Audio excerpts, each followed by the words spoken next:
إن الله لا يغير ما بقوم حتى يغيروا ما بأنفسهم. إن قضية الثبات لابد أن تستمد من كتاب رب الأرض والسماوات حتى تثبت. خذ بأسباب الثبات واصنع مقارنة بين الدنيا وبين الآخرة. اصنع مقارنة بين الفانية وبين الباقية. أما أيام الدنيا فمعدودة محدودة. كم ستعيش؟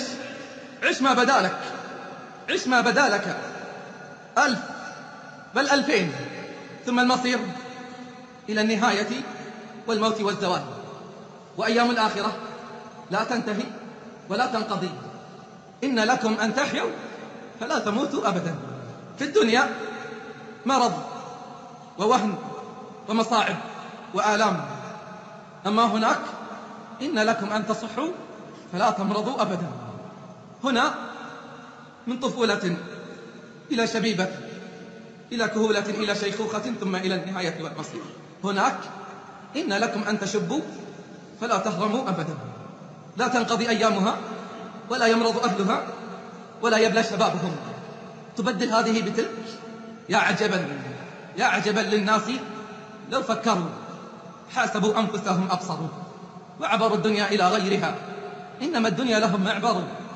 لا فخر إلا فخر أهل التقى غدا إذا ضمهم المحشر.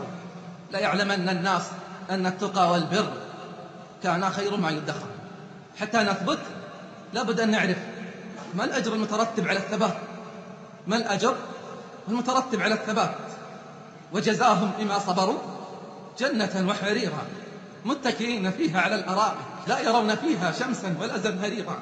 أعددت لعبادي الصالحين ما لا عين رأت ولا أذن سمعت ولا خطر على قلب بشر. يقول بأبي وأمي والذي نفسي بيده إنكم لتتراءون أهل الغرف كما تتراءون الكوكب الدري في السماء. أسألك بالله العظيم كيف وصلوا؟ أسألك بالله العظيم كيف وصلوا إلى تلك المراتب الرفيعة وإلى تلك الدرجات العالية؟ ذكر الله كيف ثبتوا وكيف وصلوا. وعباد الرحمن الذين يمشون على الأرض هونا وإذا خاطبهم الجاهلون قالوا سلاما. قال أهل التفاسير لما وصف نهارهم كان من المناسب أن يصف ليلهم. والذين يبيتون لربهم سجدا وقياما والذين يقولون ربنا اصرف عنا عذاب جهنم إن عذابها كان غراما إنها ساءت مستقرا ومقاما والذين إذا أنفقوا لم يسرفوا ولم يقتروا وكان بين ذلك قواما. ثم انظر في توحيدهم وأخلاقهم ومعاملاتهم. والذين لا يدعون مع الله إلها آخر ولا يقتلون النفس التي حرم الله إلا بالحق ولا يزنون ومن يفعل ذلك يلقى أثاما. ثم قال وساق والذين إذا ذكروا بآيات ربهم لم يخروا عليها صما وعميانا. الآية تغير مجرى القوم، آية واحدة تغير مجرى القوم. فانظر ماذا صنعت فينا الآيات في القرآن من الأوامر بإقامة الصلاة أكثر من 90 أمر. ثم انظر في واقعنا مع صلاتنا ويقرأ على أبي الدحداح آية واحدة تغير مجرى حياته. أمتنا ألعوبة باليمين واليسار نرجو صلاح الدين ندور في مأساتنا حتى أصابنا الدوار لكن لا خيار من موتنا فوق شغار السيف حتى يصير الشوك جل نار. موقنون يا مستار بحقة المشوار فإن النصر مع الصبر والصراط فوق النار. هذه باختصار كلمات اعتذار عن أمة تعدادها مليار ليس لها قرار. أزيدك من أخبار الضياع والضائعين والمنتكسين برنامج في التلفاز يسمى أكاديمي ستار ينشر الفاحشة والرذيلة ويصوت له المسلمون. يصوتون للعاهرة وللفاجر وللمغني والمغنية أيهم أدى دور الفجور كما ينبغي. ثم يستقبلون المكالمات والتصويت. تقول الإحصائيات الذين صوتوا لذلك البرنامج من العالم الإسلامي في أيام 70 مليون. 70 مليونا صوتوا للعهر والفجور والضياع.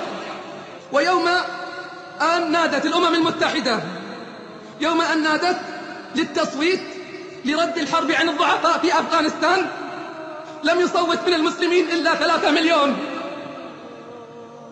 لم يصوت حتى لا يقتل المسلمين ولا تنتهك أعراضهم ولا تسال دماؤهم. لم يصوت إلا 2 3. وصوت للعهر والضياع أكثر من 70 مليون. واليوم صغارنا يستقبلون غانية ومطربا بيده قيثار، ولاعبا في صالة المطار بالورود والأزهار. مستار يا مستار، هذا زمان العار، من طنجة إلى قندهار معتقل يعيش حالة احتضار. أمتنا ليس لها قرار،